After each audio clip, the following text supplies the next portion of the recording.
With top-of-the-line specs, incredible pixel density, and its glass aluminum housing, it might seem like a good idea on paper. But is it really worth the $800 price tag?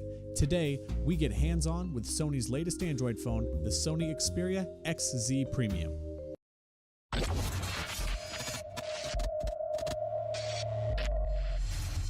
So, to start off, the phone sports the latest Snapdragon 835 system on a chip. It has 4 gigs of DDR4 RAM and 64 gigs of internal storage that can later be expanded upon using a microSD card.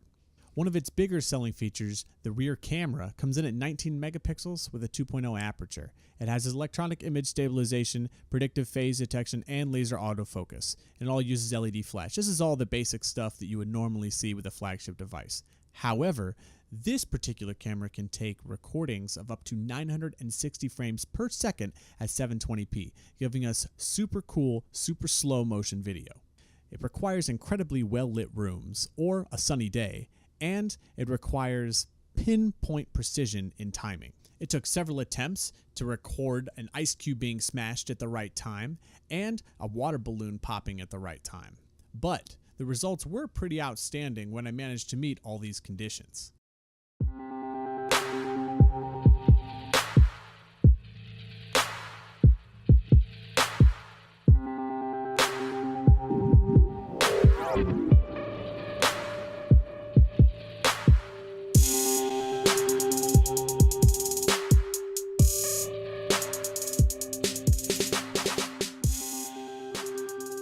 Moving on, we have a 13 megapixel camera on the front.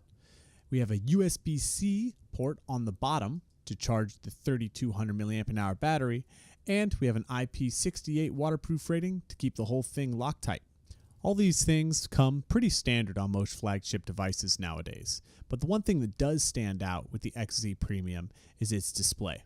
Sony reports that it's the first HDR-compliant 4K screen on any phone ever. The resolution comes in at 3840 by 2160. This gives the XZ Premium a PPI of about 807. Compare this to like that of the Samsung Galaxy S8, which is only 529, and it really shows how impressive the technology in this display is. But truth be told, I really couldn't see that I was watching a 4K display. It was nothing any more fantastic than that of the Quad HD already. Sitting side by side, they looked almost the same. I really had to look in order to see a difference. But the HDR standard that the display comes with really helps bring that IPS LCD panel up to terms, color-wise, with a Super AMOLED display. This display's refresh rate, however, really let me down. Compared to that of the Samsung Galaxy S8, it really doesn't seem as fluid. I'm expecting clear transitions between home screens and fast, smooth animations for opening up applications or scrolling through the internet. But I don't get that with this phone. All I get are blurs, which is a real indication that the refresh rate is just not as high as some other displays.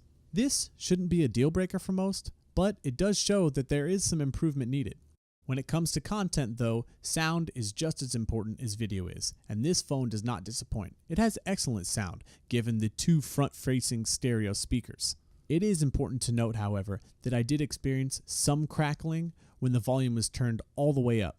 This didn't happen all the time, but it did happen and it's worth mentioning. Looking back at the camera, photos taken aren't too bad. However, auto exposure settings in incredibly well-lit areas kind of leave pictures dark. I needed to use manual exposure settings in order to correct this.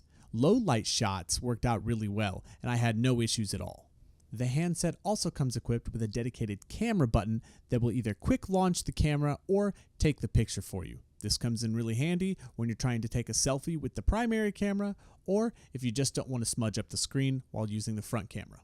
The handset's gaming performance was something that really disappointed me. While it scored well in 3D Mark, it really let me down in real-world tests with my GameCube emulator, where my Samsung Galaxy S8 Plus could achieve 60 frames per second while playing Tales of Symphonia. The XZ Premium ended up falling short at only 35 to 45 frames per second. This was kind of a serious disappointment, and for me, was a really big drawback for this device altogether.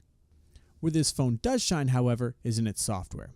With a lack of bloatware, it keeps resources open so that you have a snappy and responsive feel much longer than you normally would without a reset. With glass on the front and the back and an aluminum housing holding it all together, the phone feels like it's quality. However, the design language is the same thing we've seen from the Xperia line a few times over now. And because of the giant bezels, it's not nearly as attractive as some of the other phones that we've seen, like the LG G6 or the Samsung Galaxy S8. And with the phone's mirror finish, it tends to be a serious fingerprint magnet. So without a case, I ended up cleaning it all the time, and that kind of became annoying. It's incredibly disappointing though to see that this phone comes without both wireless charging and a fingerprint sensor. In today's day and age of flagship devices, both are kind of standard. It does come equipped with NFC, but that kind of only begs the question, if you can support NFC, why can't you support wireless charging too? Given this phone's lower than average gaming performance and its blurry transitions, animations, and scrolling, not to mention the missing fingerprint sensor in the US and the complete lack of wireless charging, it's no wonder that other phones and flagships continue to beat out Sony's Xperia line. I really wanted to like this phone.